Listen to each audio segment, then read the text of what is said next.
Rheumatoid arthritis, or RA, is a chronic systemic autoimmune disease primarily affecting the joints.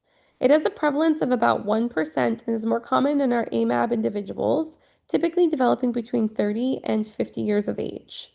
RA causes symmetrical joint inflammation, leading to pain, deformity, and disability. It can also have extra articular manifestations involving the lungs, skin, and even the heart. Clinically, with RA, patients present relatively insidiously with symmetrical polyarthritis of distal joints. Some patients will have an atypical presentation, though, such as an acute onset, polymyalgia-like symptoms, or intermittent flares, which are called palindromic rheumatism.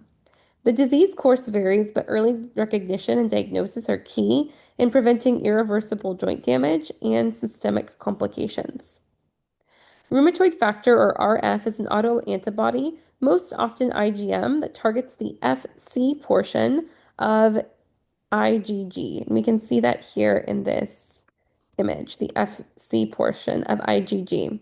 While RF can be detected in about 60 to 70% of rheumatoid arthritis cases, it isn't specific because it can also increase in infection, neoplasms, and other autoimmune conditions. A high titer of RA or a high titer of RF could suggest RA, but an interpretation has to consider the entire clinical picture.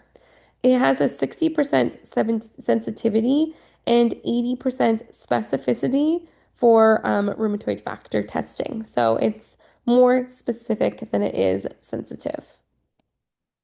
Another test is anti-cyclic citrullinated peptide, often abbreviated to anti-CCP antibodies. These are more specific for rheumatoid arthritis than rheumatoid factor is, and these autoantibodies target citrullinated proteins generated during inflammation. They appear earlier on in the disease course, sometimes even before clinical symptoms. So, a high anti-CCP titer can predict a more severe and erosive disease, making this a valuable diagnostic and prognostic marker. Now that we've reviewed rheumatoid arthritis, we'll shift to another group of inflammatory conditions. These are going to be called our spondyloarthropathies.